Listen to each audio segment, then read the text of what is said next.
Mana?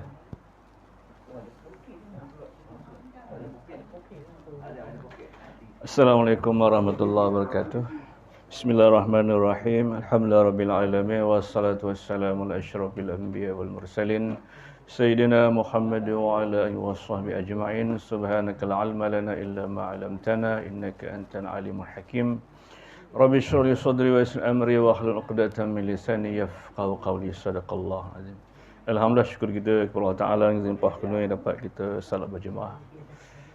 Dan juga syukur kita kerana kita diberi peluang untuk hadir berada di taman-taman syurga dan yang dimuliakan AJK Masjid Sidang Jemaah Muslimin dan Muslimat yang dirahmati Allah sekalian. Sepatutnya giliran kita malam ini adalah kuliah kita, iaitu pelajar ilmu tauhid. Hari ini kita diminta untuk ceramah mengenai tahun hijrah ataupun mak hijrah. Jadi mungkinlah malam ini lewat sikit pasal perbincangannya. Itu pun saya akan cuba mempercepatkan sedikitlah. Kerana tajuk ni berat dan perlu kepada perhatian, bukan perlu kita secara mendadak ya. Pasal kita nak beri kepahaman ya. Jadi tahun hijrah ini sebelum kita nak menerangkan tahun hijrah atau permulaan hijrah itu, kita memperkenalkan dulu, iaitu orang yang memperkenalkan tahun hijrah ini ialah di zaman Sayyidina Umar radhiyallahu anhu. Sebelum itu tidak ada tahun. Dan tidak ada tahun yang tentu. Yang ada, kalau ada satu perkara itu mengenai peristiwa-peristiwa saja. Tidak ada tahun yang khusus. Umpamanya tahun azan, umpamanya tahun solat, tahun haji, dan juga mengikut kepada peristiwa. Tidak ada tahun yang khusus. Tetapi jasa yang paling besar Sayyidina Umar radhiyallahu anhu selama dia merintah sebagai Amirul Mukminin, mengganti selepas Abu Bakar selama 10 tahun dia memerintah, 10 tahun 8 bulan 6 hari. Di antara jasa yang terbesar oleh Sayyidina Umar ialah dia mengambil daya usaha. Dia kata orang Islam mesti ada kalender sendiri. Tidak boleh berpandu kepada peristiwa-peristiwa saja. Tahun banjir, tahun bencana, tapi tak tahu bilangan waktunya. Jadi Sayyidina Umar ni dia mengumpul cendekiawan Islam untuk berbincang bagaimana untuk menetapkan tahun hijrah ini. Lalu dalam perbincangan itu dipanggil para ulama dengan berbagai-bagai bidang. Lalu ada sebahagian ulama mengatakan tahun hijrah elok dimulai iaitu mula Nabi dilahirkan. Ada yang mengatakan iaitu semasa turun wahyu umpamanya. Dan ada yang mengatakan berbagai-bagai lah. Lama dalam perbincangan itu, akhirnya tetaplah tahun hijrah bermula daripada hijrah Rasulullah daripada Mekah ke Madinah. Kerana Sayyidina Umar mengambil berat perhatian bahawa peristiwa hijrah ni amat besar kepada umat Islam. Kerana peristiwa hijrah itu yang pertama sekali, terselamatnya Rasulullah daripada pakatan musuh Quraisy Mekah untuk memulau dan menginai Rasulullah. Jadi akhirnya ditetaplah permulaan hijrah itu bermula hijrah Rasulullah daripada Mekah ke Madinah. Kalau tidak zaman dulu mengenai tahun-tahun ni tidak ada, cuma didasar pada peristiwa-peristiwa saja. Contoh macam kita lah, kamu jadi bila Mina? Tahun banjir tahun 60 tahun 60 kata. Tahun apa kata orang Kedik macam-macam dia kata.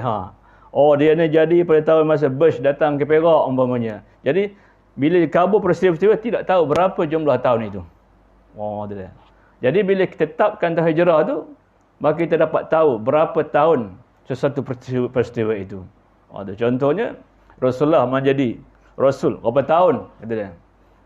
Berapa tahun Rasulullah menjadi Rasul, kata dia. Jadi dengan ada tahun hijrah tu, kita dapat mengenali tahun-tahun tertentu. Tidaklah hanya berpandu kepada peristiwa-peristiwa saja.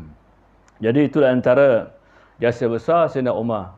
Setelah dia mengambil tugas yang kedua, khalifah yang kedua selepas Abu Bakar, dia mengambil daya usaha. Dia kata orang Islam mesti ada kalender Islam sendiri. Kalau dulu dah ikut peristiwa-peristiwa aja, maka terbentuklah bulan dan tahun, kata dia. Kadang-kadang kita bila sebut bulan Islam, kadang-kadang ramai yang gagal. Itu sudah ada dah. Kecuali lainlah kalau benda tak ada. Benda yang sudah ada apa kalau kita tanya bulan satu dalam Islam apa yuk? Dah tengah ngeng-ngeng. Itu dah ada tu. Zaman Sayyidina Umar dah buat nak bagi orang akhir zaman supaya senang. Tu dia. Bulan 1 apa agama dalam Islam? Bulan Islam. Muharram. 2? Safar. 3? Dah. Ha? Rabi awal. 4? Rabi akhir. 5? Jumadil awal. 6? Jumadil akhir. 7? Rajab. 8? 9? 10? 11? Zulkaidah. Tu dia. Maknanya orang surah pendiat bagus. Maknanya dia sensitif dengan bulan-bulan dalam Islam. Tu dia. Jadi maknanya bulan-bulan Islam ni penting. Contohnya berlaku satu peristiwa dikatakan 1 Muharram. Tahun bila? Tahun 14 Hijrah. Sekarang berapa tahun, kata tahun 20 Hijrah. Dicampur sampai tahun sekarang berapa jumlah? Baru dapat jumlah. Kalau tidak, tak ada. Zaman dulu dia berdasarkan pada peristiwa-peristiwa saja. Tetapi Sayyidina Umar dia merasa penting orang Islam mesti ada tahun dia sendiri, tahun hijrah sendiri, supaya dapat mengetahui peristiwa-peristiwa itu berapa tahun berlaku. Itu di antara jasa Sayyidina Umar radhiyallahu anhu. Dan Sayyidina Umar di antara pemimpin. Itu dia. Pemimpin yang ditakuti oleh orang kafir dan orang Islam. Itu dia. Sebelum dia Islam, orang kafir takut, orang Islam pun takut. Itu dia. Apabila dia masuk Islam pun begitu juga. Orang kafir pun takut, orang Islam pun takut. Kerana apa? Kerana tegas. Dia tidak kompromi dalam perkara yang salah. Tu. Betul Sayyidina Umar kalau sembahyang jemaah, dia akan bawa tongkat ni tuan-tuan. Kalau sah tak betul katuknya. Kita usah dengan tongkat dan katil tak datang dah. Jangan kata kita tak datang dah. Sebab itu menjadi pemimpin sangat penting. Tu dia. Sebab itu Rasulullah kata hukama, an-nasu ala dini mulukihim. Manusia tu, betul dia, mengikut atas agama pemimpinnya. Kalau pemimpinnya kuat Islam, insya-Allah kuat Islam rakyatnya. Tapi kalau pemimpin tak kuat Islam, longgarlah pemahaman Islamnya. Betul Sayyidina Umar ni, tuan-tuan, dia nak menguji rakyat dia. Sebab itu kata Sayyidina Umar, sebelum kita nak masuk pengertian hijrah tadi, Sayyidina Umar dia kata, aku kalau tidur siang, aku mensia-siakan rakyatku. Jika aku tidur malam, aku mensia-siakan diriku. Tengok pemimpin yang hebat.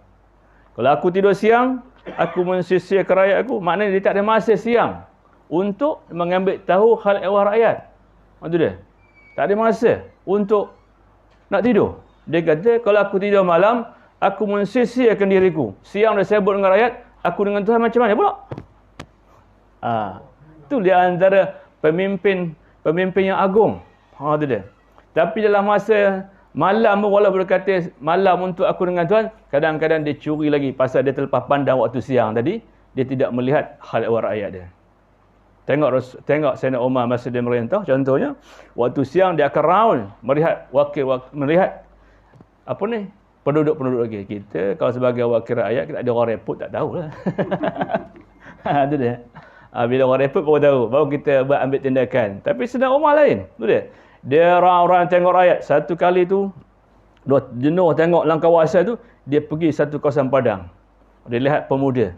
Dia sedang mengembala kambing. Itu dia. Ini baru mukadimah ya. Belum kita masuk hijrah. Kalau hijrah kita tahu berapa lebih. Itu dia. Pasal kita nak memperkenalkan orang yang memperkenalkan tentang hijrah dulu. Kita perkenalkan orang dulu. Itu dia. Jadi dia berjalan satu kampung, dia lihat satu pemuda sedang mengembala kambing. Dia nak nguji pemuda ni, kuat ke imannya atau tak kuat imannya. Biasa kalau orang pemimpinnya kuat Islam, insya-Allah bawah pimpinannya kuat Islam. Lalu ditanyalah, kau jaga kambing siapa ni? Jaga kambing tuan saya di sana. Kalau gitu bagi aku seekor. Dia. Mana boleh, saya disuruh penjaga, tak suruh jual ke bagi orang katanya. Artinya dia bukan tahu pun katanya. Tuan saya bukan tahu, dia kata tuan kamu bukan tahu kalau kamu pergi seekor pun katanya. Dia kata walaupun tuan saya tak tahu, tapi Tuhan Umar tahu katanya. Dia tahu apa yang datang tu pemimpin. Maka Sayyidina Umar cukup kagum dengan pemuda itu. Hebatnya, kata dia. Tak boleh ditipu. Untuk kambing dah banyak. Kata dia. Dia kata bagi aku seekor. Tak boleh, tugas saya menjaga kambing, tidak suruh nak menjual ke bagi orang ya. Kata Sayyidina Umar, tuan kamu kan tahu kambing kamu banyak. Katanya. Bagi. Tak boleh katanya. Walaupun tuan saya tahu, Tuhan Umar tahu katanya. Maknanya Umar memberi ilmu akidah kepada bawah daripada rakyatnya begitu hebat. Dia. Cukup hebat. Akidah ini beritahu kita walau di mana keadaan sekalipun, kita dalam perhatian Allah. Dia.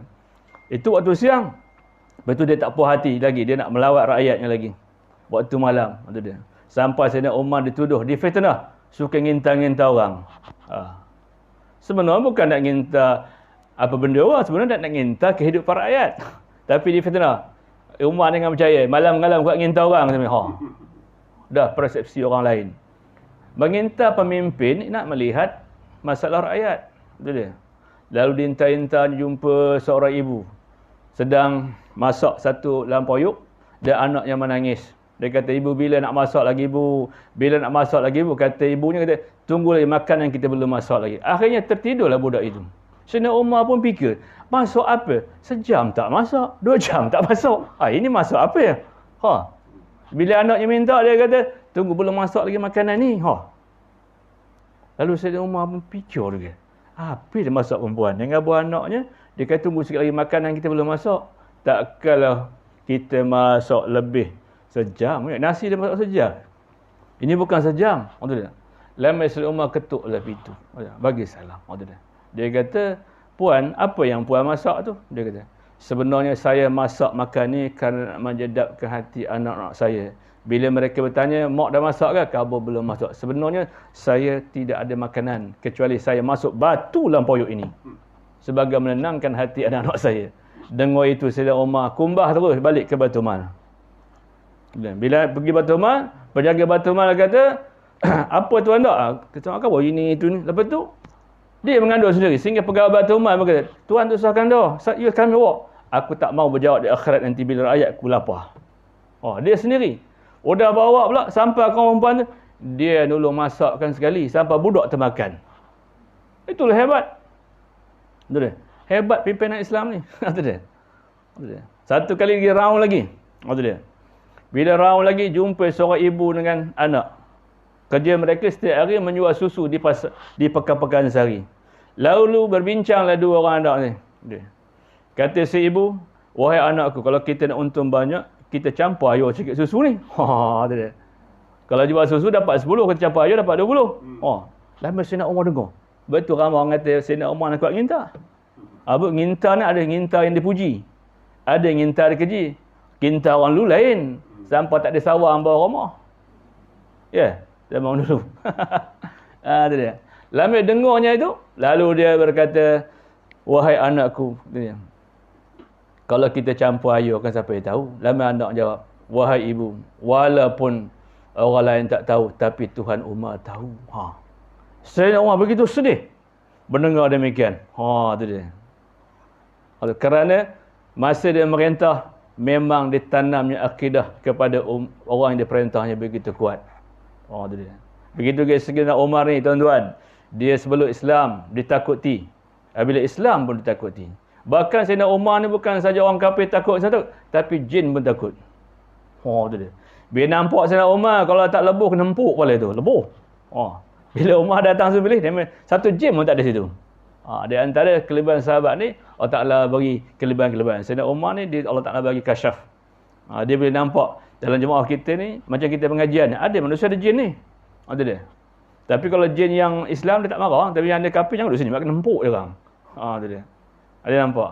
Begitu dia antara sahabat Rasulullah, Huzaifah al-Yamani. Kelebihan dia itu, dia dapat mengetahui isi perut kita.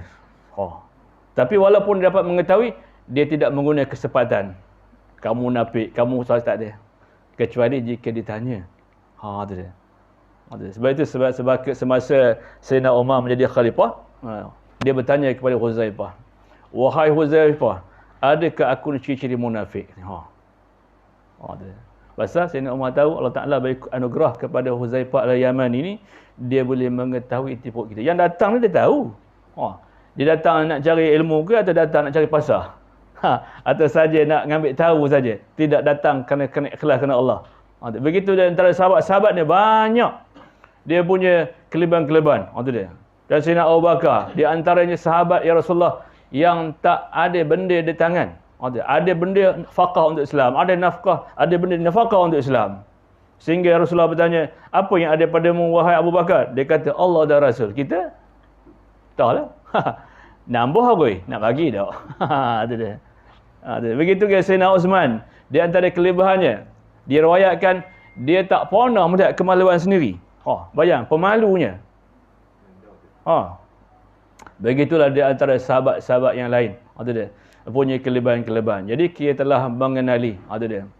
Ciri-ciri orang yang mengenal, yang memberitahu atau memperkenalkan tahun hijrah. Iaitu maknanya tahun hijrah ni bermula sejak zaman Sayyidina Umar radhiyallahu anhu, tahun yang keempat dia memerintah. Sayyidina Umar memerintah selama 10 tahun, 8 bulan dan 6 hari. Dalam masa 10 tahun itu, dialah orang yang pertama menetapkan tahun hijrah supaya orang Islam senang berurusan. Ada tanggalnya, ada bulannya, ada tahun. Sebelum itu tidak ada. Sebelum itu berdasar kepada peristiwa saja. Kamu bila jadi? Oh, tahun 30-an masa banjir besar. Tahun bila? Tak dapat nak dikelaskan berapa tahun.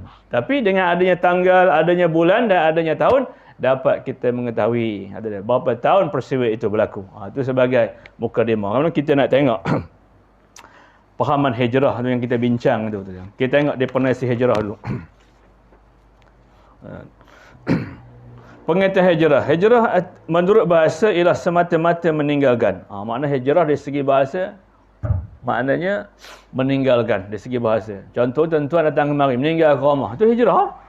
Dari segi bahasa, makna tuan-tuan telah berhijrah. Meninggalkan sesuatu tempat. Atau meninggal ke rumah kita untuk pergi ke tempat. Makna dia telah berhijrah. Itu makna dari segi bahasa. Itu makna hijrah dari segi bahasa ialah semata-mata meninggalkan. Dan arti menurut istilah syarak yang dikehendaki. Hijrah yang sebenar-benar pada syarak itu ialah meninggalkan negeri Mekah lalu berpindah ke Madinah untuk kepentingan agama Islam. Jadi makna hijrah yang sebenar-benar menurut istilah syaraknya iaitu Rasulullah berpindah daripada Mekah ke Madinah. Dia. Jadi meninggalkan negeri yang memulau dia, pergi kepada negeri yang bersifat terbuka dan menerima Rasulullah. Akhirnya berkembanglah Islam itu di Madinah. Itu dia. Itu makna dari segi istilah syaraknya. Jadi dia kata hijrah menurut istilah dikehendaki pada hadis tersebut ialah meninggalkan negeri Mekah lalu pindah ke Madinah untuk kepentingan agama Islam. Dia pindah tu pasal nak menegakkan Islam. Kerana tempat dia di pulau dan sebagainya. Pengertian ini adalah khusus dengan keadaan waktu itu. Dan ada pun pengertian umum yang berlaku pada setiap zaman, iaitu hijrah daripada melakukan larangan Allah atau meninggalkan sama sekali. Melaksanakan segala perintah dan disukainya. Jadi kalau kita ikut hijrah zaman sekarang ni, itu kita tak ada lagi meninggal dari satu negeri ke negeri untuk menegakkan Islam dan sebagainya. Tetapi hijrah zaman sekarang ialah pindah daripada keadaan tidak baik kepada baik. Itu daripada jahil kepada ilmu. Begitulah yang dimaksudkan hijrah di zaman sekarang ini. Tidak ada lagi berhijrah selepas hijrah Rasulullah daripada Mekah ke Madinah. Kerana Islam sudah tersebar di seluruh dunia. Masalah sekarang sama ada kita nak mengamal ataupun tidak.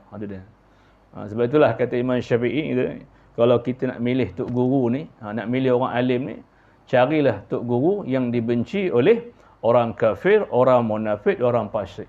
Kerana mereka ni bercakap dengan tegas. Seperti Sayyidina Umar ni. Sehingga takut orang kafir dan takut Islam. Jangan mencari orang alim yang disukai orang kafir, disukai orang munafik dan disukai orang fasik. Kerana mereka tidak berani untuk menegah. Sebab itu mereka disanjung. Akhir zaman kalau kita nak mencari orang alim, carilah apa itu. Sebagai gambar yang digambar oleh Imam Syafi'i. Kalau nampak orang alim itu, orang kafir benci, orang munafik benci, orang fasik benci, maka orang inilah tidak akan mengikuti. Memanglah orang yang alim betul-betul ni, masa dia hidup, ramai orang tak suka. Tapi bila mati, kita telah kehilangan ulama besar. Kita telah kehilangan ahli ilmu yang besar. Kita telah kehilangan tokoh besar dalam Islam. Biasa begitulah. Tapi kalau masa hidup, macam-macam kita kata. Ini yang digambar oleh Imam Syafi'i tadi.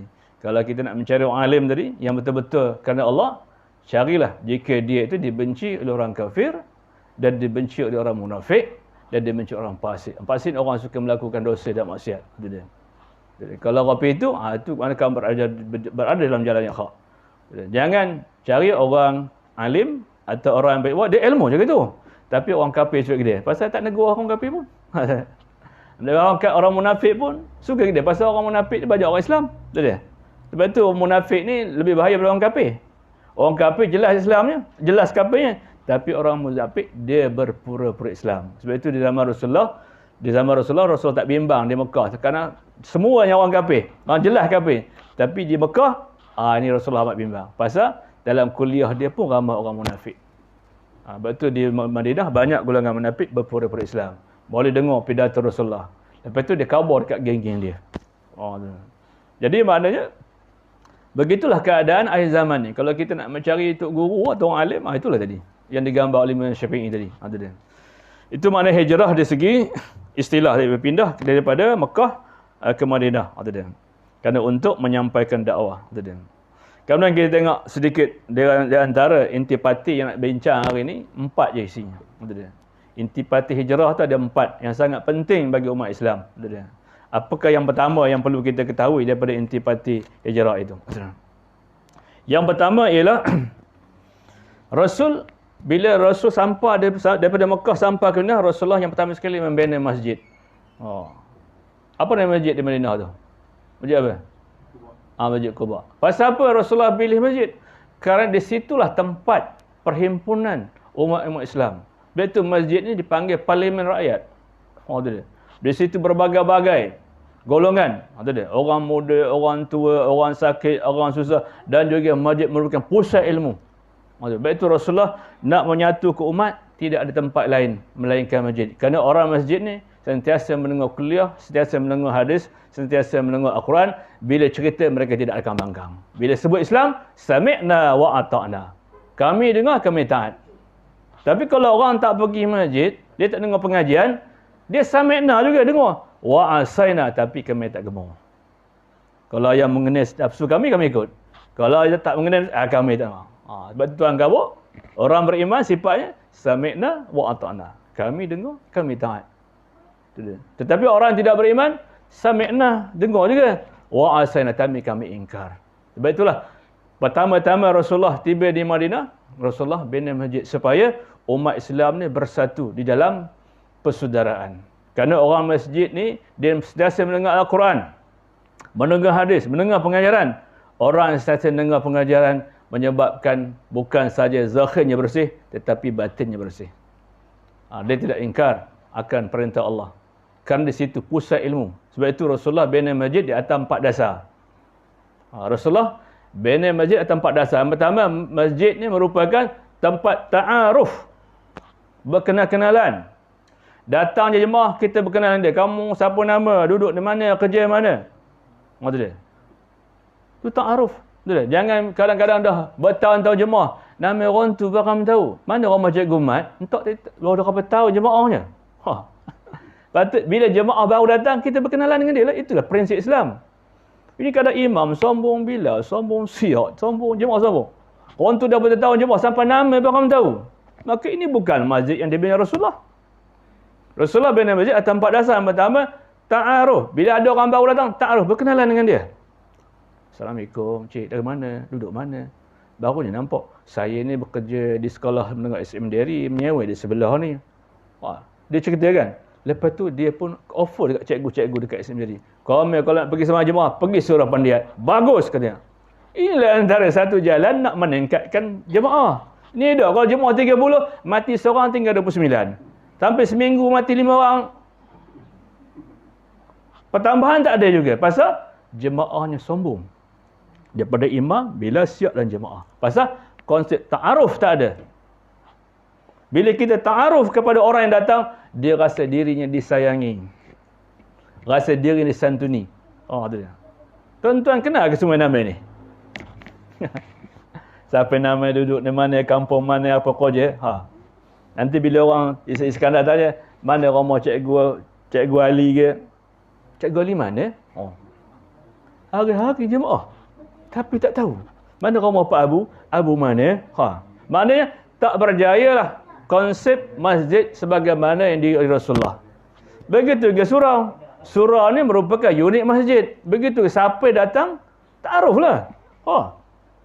Tujuan ta'aruf nak bagi dia minat datang. Bukan saja dia, besok dia akan offer ke orang lain. Kalau nak pergi semayang, pergi surau Nasariyah, bagusnya jemaahnya. Itu dasar yang pertama Rasulullah bina masjid. Betul tak? Sebab itu bila pindahnya Rasulullah pada Mekah ke Madinah, yang pertama Rasulullah arah membina masjid. Pasal masjid merupakan tempat penyatuan umat Islam. Bila umat Islam kuat, maka orang kafir tidak berani usik. Tapi bila orang Islam lemah, maka orang kafir mudah ngusik. Itu dia. Yang kedua, Rasulullah bina masjid di atas apa? Dasar apa? Ialah dasar tafahum. Bila kita sudah berkenal dengan dia, maka hendaklah orang masjid tersurah nak tafahum, memahami apa benda yang jemaah tu tak suka. Kita dah dapat ahli ramah dah. Tapi tafahum, mesti faham apa yang kawan kita tak suka. Kita dapat habor yang dia tak suka makan kambing. Saja hidang kambing dekat dia. Kita dapat habor dia tak kenal ikan keli. Saja hidangkan keli kat dia, dia takkan datang lagi. Pasal ta'aruf ada, tapi tafahum, tak jaga. Memahami apa yang kawan kita tak suka. Patut apa yang kita, kalau kita dapat tahu yang kawan kita suka, janganlah dipamer-pamerkan. Janganlah dimain-mainkan. Ini menyebabkan jemaah akan berkurang. Pasal tak ada tafahum. Yang ketiga, Rasulullah bina masjid atas dasar ta'awun. Ta'awun maksudnya bertolong-tolong. Kalau jemaah kita sakit, kita pergilah jenguk. Kita dapat habor, dia dapat di hospital sakit mental Temanjung. Sekarang tak boleh pergi kan. Dapat wakil seorang pun jadilah. Tapi walaupun bagilah buah tangan sikit. Ya. Saya ni, kami datang ramai-ramai tak boleh SOP ni, tapi dia ada bagi sikit. Maka cepat dia keluar tau. Ubat tu lebih kurang 20% je. Tapi ingatan kita tu 80%. Doktor pun jengah, patut saya jangka you keluar minggu depan. Macam mana you boleh keluar hari ni? Kata, pasal ubat luar dalam dah ada. Ubat dalam lagi hebat daripada ubat zahir. Betul tak? Maknanya bila kawan kita ini ada musibah, mesti kita orang pertama pergi. Ini YB pergi. YB tu kemudian lah. Kita lah pergi. Pasal kita sentiasa sering dengan dia. Betul tak? Orang terbakar ke, kecurian ke, banjir ke, kita lah orang pertama. Pasal kita sudah ta'aruf berkenal-kenalan ni. Kerana kita tak faham, sudah memahami apa benda dia. Dan yang ketiga, ta'awun atau takaful.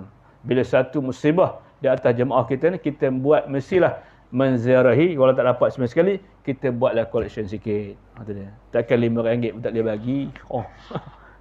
Itu dia. Ini dia lantaknya.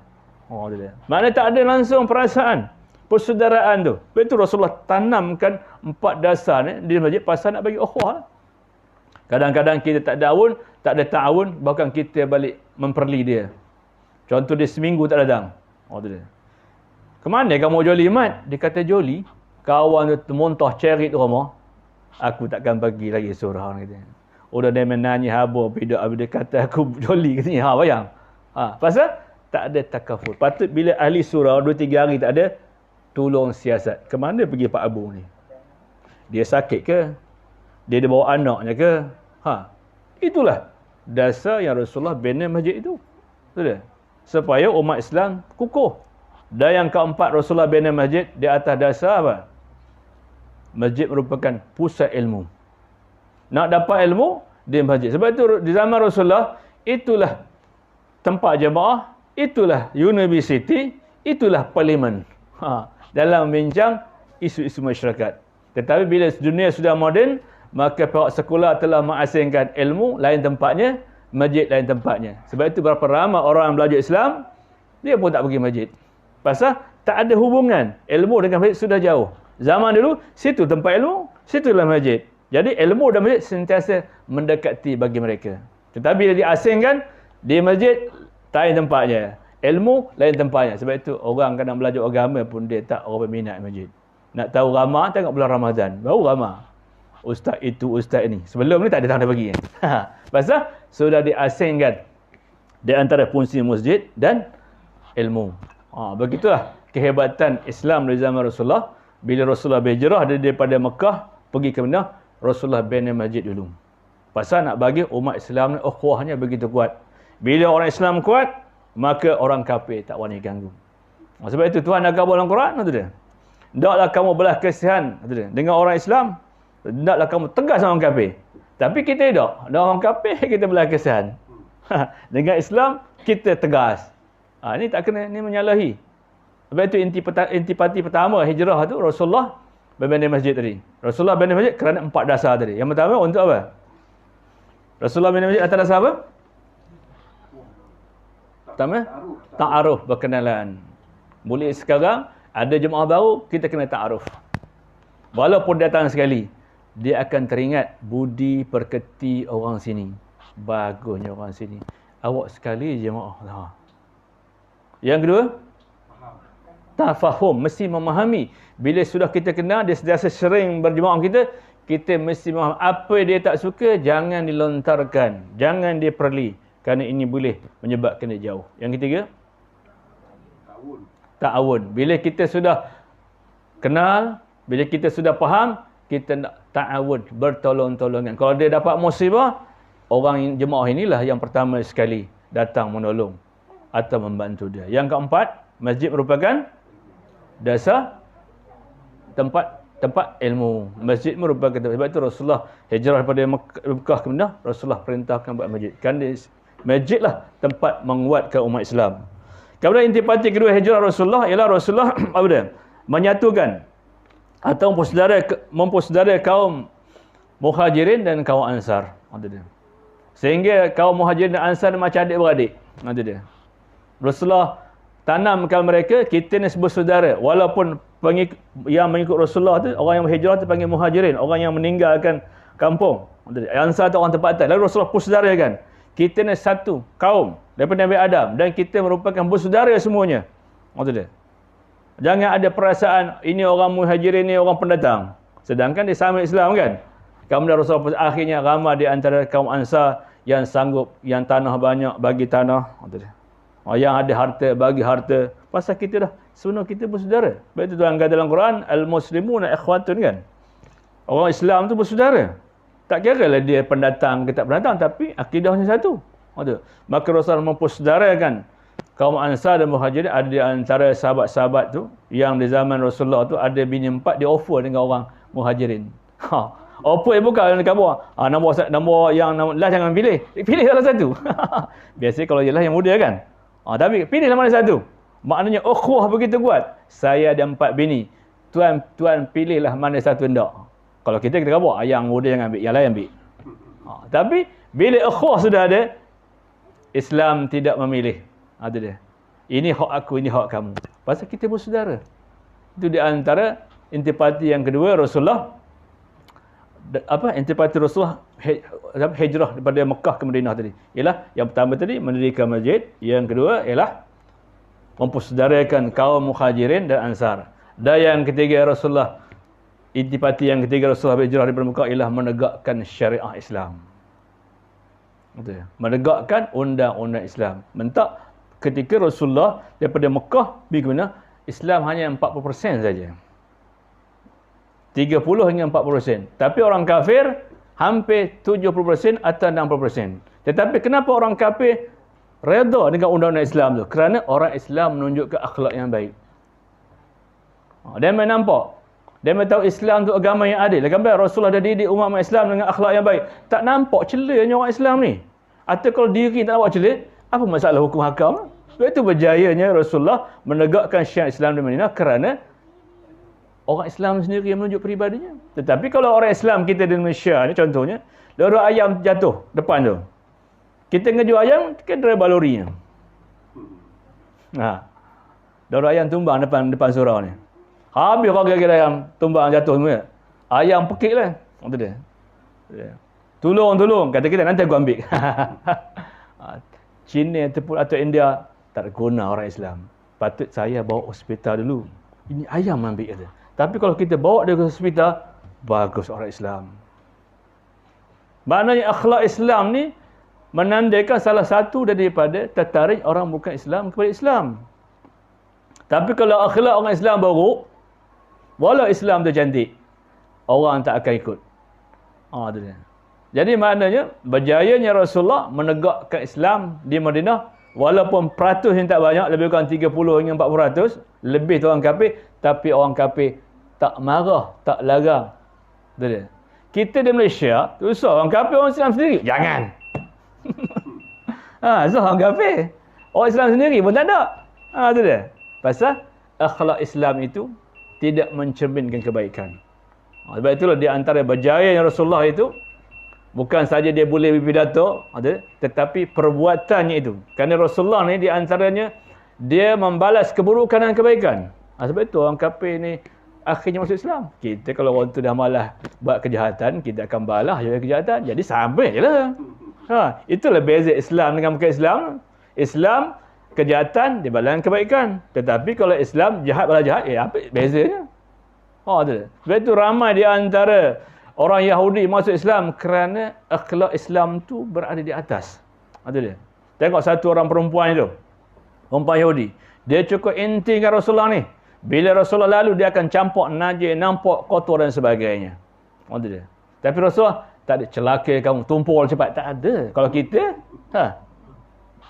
dia mengumbang najis kotor, tak berapa kali kita akan ucap, gampang, haram jadah, bajang kamu. Tapi Rasulullah tak balas, Rasulullah diam je. Itulah kerja dia hari. Bila Rasulullah lalu, dia akan melontarkan kotor-kotor barang najis dan sebagainya.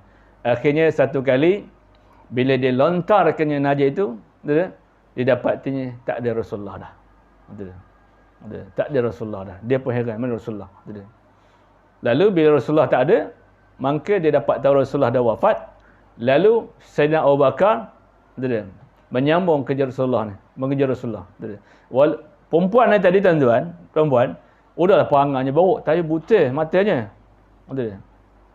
Perangai buta, tapi Rasulullah walaupun dia menggal hari, Rasulullah suapkan makanannya, tuan-tuan, perempuan. Walau akhlaknya kotor. Berbagai kotoran debu humbannya pada Rasulullah. Tapi Rasulullah tahu dia perempuan yang tua. Pertama, dia akhlaknya buruk. Yang kedua, matanya buta. Tapi Rasulullah dia sebagai pemimpin, walaupun rakyat dia menghina dan berkeji dia, tapi dia bantunya. Dia suapnya ke hari. Sehingga satu kali Rasulullah, ketika satu masa Rasulullah wafat, sehingga perempuan buta ni tadi, dia rasakan, mana selalu orang yang aku buang ni tadi, lalu ni tak ada.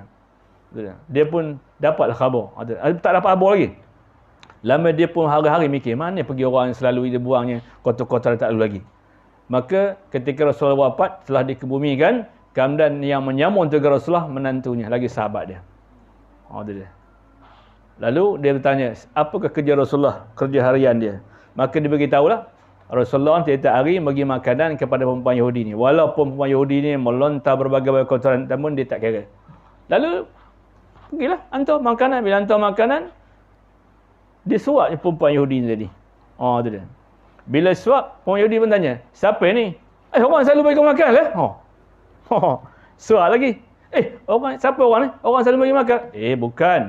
Kalau orang yang dulu lagi makan tu tak ada kasut macam kamu ni ronjang saja. Tu dia. Lama kata Sayyidina Abu Bakar kata, orang yang kamu zalimi tu, yang sekarang dah tak ada dah. Dia sudah wafat. Maka sebab akhlak Rasulullah tadi, akhirnya dia mengucap syahadat, akhirnya masuk Islam. Tengok. Abu Bakar pun tu tak boleh buat seperti Rasulullah tadi. Sehingga perempuan Yahudi pun tercengang. Siapa kamu yang jawab ni? Orang yang selalu lah kata. Tanya dia, siapa? Dia kata, orang yang selalu tak ada jawab macam kamu. Kamu jawab macam meroncang, dia katanya. Tetapi, orang yang dulu, dia suap pelan-pelan, udah hancur suap lagi. Kamu yang ronjang je, kata. Lama kata Abu Bakar, sebenarnya orang yang menjawab kamu selama ini telah wafat. Namanya Muhammad Rasulullah. Akhirnya, dia mengucap syahadah, masuk Islam. Jadi maksud orang Islam ni, dia mengatasi keburukan itu dengan dibalas baik. Jadi maknanya kita kalau orang buat baik, kalau buat jahat, tu salah kita balas jahat juga. Kita buat baik. Dia. Kalau kita balas baik tu, insyaAllah kita akan mendapat pahala. Yang kedua, sebab kebaikan kita itu, akhirnya orang akan masuk Islam. Itu intipati yang kedua. Rasulullah berhijrah daripada Mekah. Yang ketiga, yang pertama itu di masjid. Yang kedua, mensedarakan kaum Ansar dan Muhajirin. Dan yang ketiga, menegakkan undang-undang Islam. Dan yang keempat, Rasulullah bila tiba di Mekah, Rasulullah menyuruh para sahabat membina pasar. Kerana dia tiba di Madinah tu, kebanyakan penjaga pasar banyak golongan Yahudi. Jadi Rasulullah kata, kita orang Islam mesti ada pasar sendiri.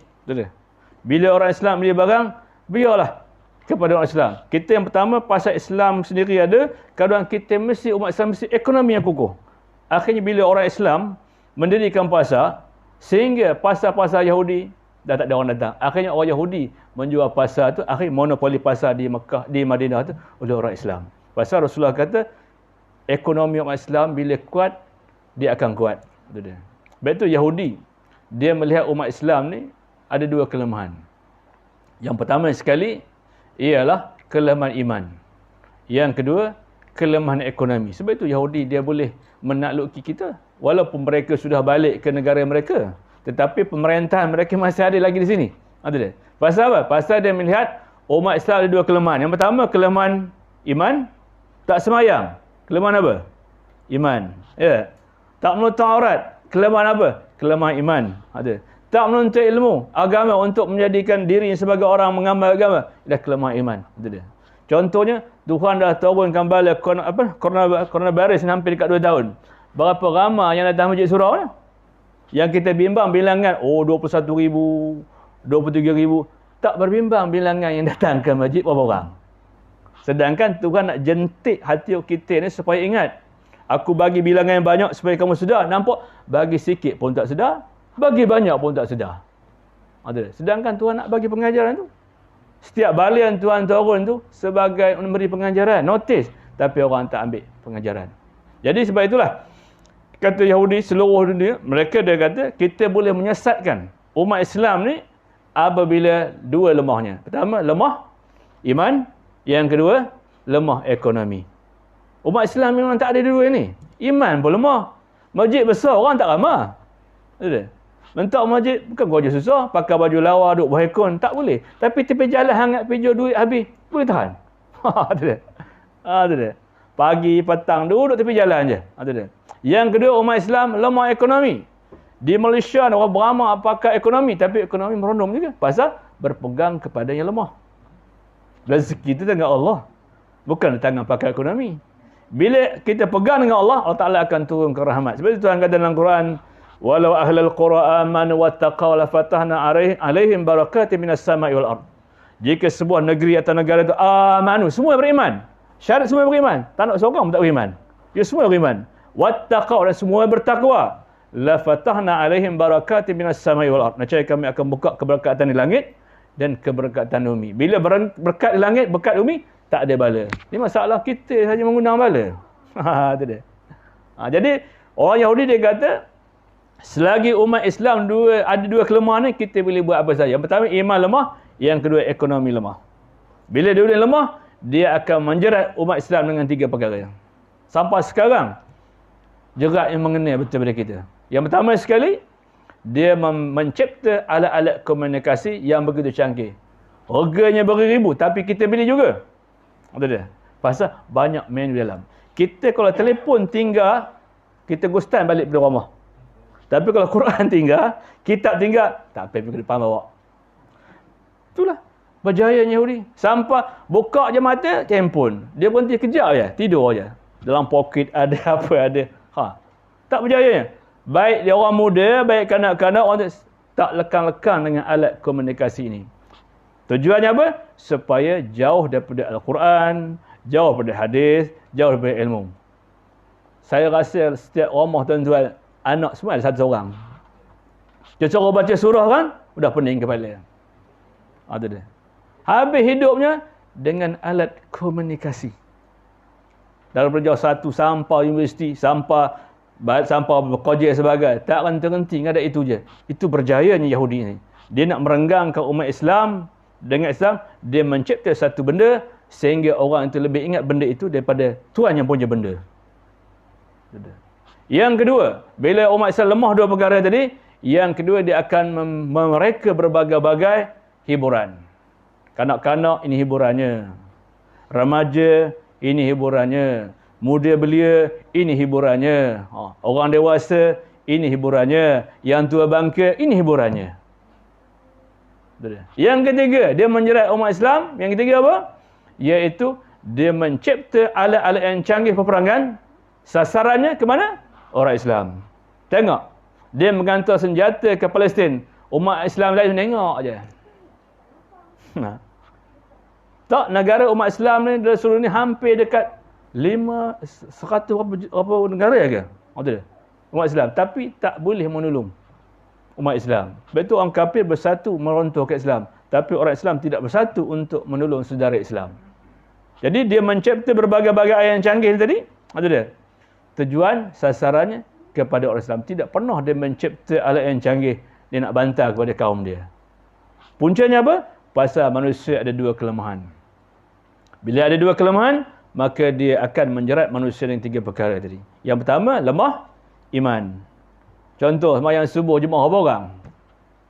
Sebab itu Yahudi sedunia dan Kristian kata, selagi umat Islam sembahyang subuh, sembahyang isyak tak seperti hari Jumaat, kita boleh buat apa saja umat Islam. Tetapi kalau umat Islam sembahyang isyak dan subuh seperti hari Jumaat, bersedialah kejatuhan kita. Pasal roh umat Islam sudah kuat. Selagi subuh dan isyak tidak seperti hari Jumaat, kita hantar apa saja. Dia makan je, dia tak kira. Janji dia kenyang sudah. Tetapi dia cukup risau bila sembahyang isyak, sembahyang subuh seperti hari Jumaat, kerana dia rasa alamat kita akan tumbang. Pasal apa? Dalaman umat Islam, iman mereka begitu kental, begitu kuat. Jadi inilah yang kita nak bincang. Sembahyang isyak tak juga ramah. Sembahyang subuh lagi lah. Sembahyang isyak ada 10 orang. Sembahyang subuh ada 4 orang. Itu kalau kawasan kecil. Kalau kawasan besar, sebab itu kita nak lawan Yahudi, tak boleh lawan sampai sekarang. Selagi kalau subuh dan isyaknya sikit, takkan boleh lawan. Tak terlawan kita. Jadi umat Islam ada dua kelemahan tadi, kelemahan iman dan kelemahan ekonomi. Sebab itu Rasulullah perintahkan supaya didirikan partai Islam, supaya orang Islam mesti ada ekonomi yang kuat. Ekonomi mesti dipegang oleh Islam. Tapi kita, ekonomi kita pegang apa? Contoh, Cina. Sebab itulah mereka boleh buat sampai saja. Dia bersekat gula seminggu kan cukuplah. Pasal matlamat kerajaan tidak menjadikan orang Islam sebagai pengeluar. Kebanyakan sebagai katakan pengguna saja. Sepatutnya kita dah puluh tahun mesti kita ada pengeluar beras sendiri, pengeluar gula sendiri. Tapi tak ada. Pakar ekonomi banyak, hak bercakap je. Tapi tak ada produk yang dikeluarkan orang Islam. Sebab tu kita tak boleh bergerak. Betul tak?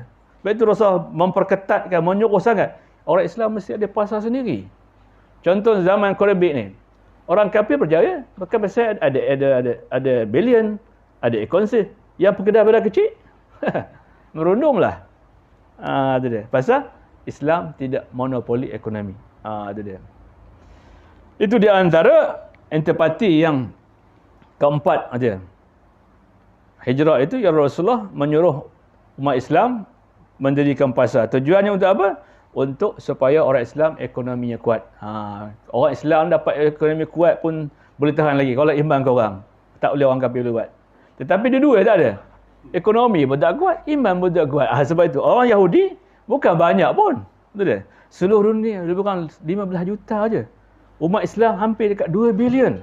Penduduk dunia ni hampir dekat 6 bilion. Islam hampir 3 bilion. Tapi Yahudi seluruh dunia hampir 15 juta. Tapi dia boleh kontrol seluruh dunia Islam. Pasal apa? Dia kekuatan ekonomi. Itu dia. Sebab itu mereka berjaya mentakluk negara-negara. Walaupun tubuh badan mereka tak ada, tetapi dia dapat menakluk umat Islam melalui ekonomi. Itu dia. Sebab itu di antara perkara-perkara mereka nak menjerat ke umat Islam, itulah tujuan ditubuhkan pertubuhan bangsa-bangsa bersatu. Bila masuk pertubuhan bangsa bersatu, kamu tak boleh buat sendiri dah. Mentok yang dibantah daripada umat Islam, tapi kamu tak boleh mengatur tentera kalau tak minta izin kat dia. Itu dia. Itu di antara berjayanya. Itu dia. Berapa dah? Aku 9 kita berhenti. Pada tajuknya maknanya berat sikit. Itu dia. Jadi maknanya kita mesti mengajar pengajaran. Sebab itu orang Islam ni mesti berhijrah. Hijrah daripada kemunduran kepada kemajuan. Itu dia. Daripada jahil kepada berilmu. Itu dia. Daripada ekonomi tak kuat, kita mesti ada ekonomi yang kuat. Itu dia. Sebab itu Islam kata tak sempurna seorang tu. Dia mesti aqimis solah wa atuz zakah. Dirikan solat dan keluarkan zakat. Itu menandakan solat tu perhubungan dengan Tuhan. Zakat tu perhubungan dengan manusia. Maknanya nak tolong orang kena ekonomi kuat lah. Kalau ekonomi tak kuat, macam mana nak tolong? Betul sempurna Islam tu. Pertama solat. Yang kedua zakat. Lepas yang ketiga, warka'u ma'ar raqi'in. Hubungan dengan Tuhan bagus. Mantu orang bagus. Tapi tak ada bersama-sama dengan orang yang rukuk. Jemaah tak ramah. Jadi kesempurnaan Islam tu mesti ada 3. Pertama, aqimus solah. Dirikan sembahyang. Wa atu zakah. Orang Islam mesti ada kuat ekonomi. Boleh mantu orang susah. Yang ketiga, warka'u ma'ar raqi'in. Penuh rumah-rumah Allah dengan orang berjemaah. Baru orang kafir tak boleh lawan. Pasal ada kekuatan kepada umat Islam tadi. Sembahyang tu hubungan Tuhan kuat. Zakat tu membantu ekonomi kuat, bantu orang susah. Yang ketiga, warka'u ma'arakin. Hendaklah kamu rukuk bersama-sama orang rukuk. Maksud situ sembahyang jemaah. Bila ada 3 sifat ini, Islam akan dapat mengatasi, dapat menaklukkan dunia. Kalau tidak, sampai tumpul tak boleh buat. Jadi sebagai kesimpulannya, kita ambil pengajaran daripada hijrah itu. Yang pertama sekali, Islam berkembang seluruh dunia ialah melalui hijrah dan dakwah. Jadi yang kita dapat rasa Islam sekarang ni kerana hijrah daripada Rasulullah dan sahabat-sahabat sehingga sampai Islam ke Malaysia ni, di Nusantara ni, melalui dakwah-dakwah tu dia. Dan yang kedua pengajaran yang perlu kita ambil daripada hijrah ialah selagi umat Islam tak faham konsep hijrah, maka umat Islam akan ketinggalan. Walaupun kita ada berbagai sumber, tetapi sumber itu tidak berguna. Contohnya kita ada minyak, tapi memproses, tapi mengeluarkan minyak tetapi tak mampu memproseskan minyak. Sebab itu minyak kita hantar luar negara, minyak luar negara kita pakai. Mentak ramai yang cendekiawan profesional ahli sains, tetapi kenapa tak ada dihantar orang kita mengeluarkan minyak, kita memproses minyak, barulah minyak marah. Ini kita mengeluarkan minyak, hantar ke luar negara. Tak pandai nak proses minyak, beli minyak luar negara, jual ke negara kita. Betul minyak tak akan murah. Buat bohong je. RM1.5. Masa COVID dapat RM2. Melempar minyak. Kita nak ke mana? Jalan tak boleh. Itu dia. Kita kena dapat je RM2, RM1.5 zaman dulu. Isi minyak. Biasa kalau misi minyak motor ni RM4 tu. Elok-elok. Sampai yang melempar keluar. Rasa panas RM2 tak silap. Tapi dah tak boleh jalan pula. Itu dia. Jadi maknanya kita mengeluarkan hasil tetapi tak pandai memproseskan hasil. Kita ambil minyak kita, hantar ke luar negara. Luar negara yang gunakan. Kita beli minyak luar negara, bawa ke Malaysia, jual pada orang Malaysia. Sebab itu minyaknya.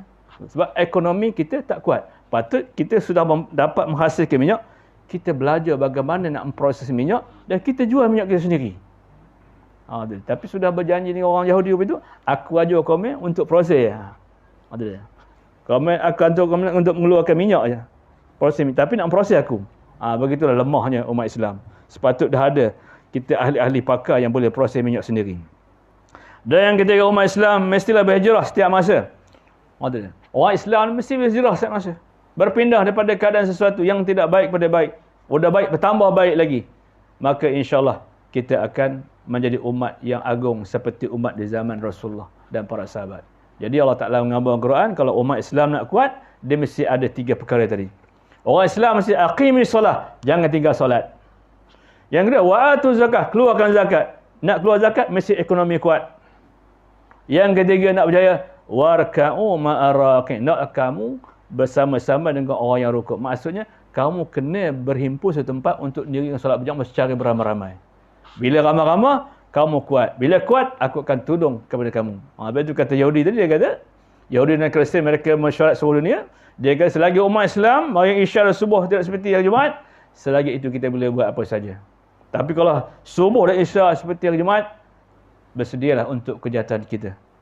Jadi mereka, sebab itu kadang-kadang negara barat Islam lebih mendahului kita. Sebab itu sasaran Yahudi dia pergi ke negara Asia. Itu dia. Pasal orang Asia tak ambil tahu hak Islam. Kerana di barat kadang Islam dah tak laku dah. Ada banyak orang barat dan tak Islam dah.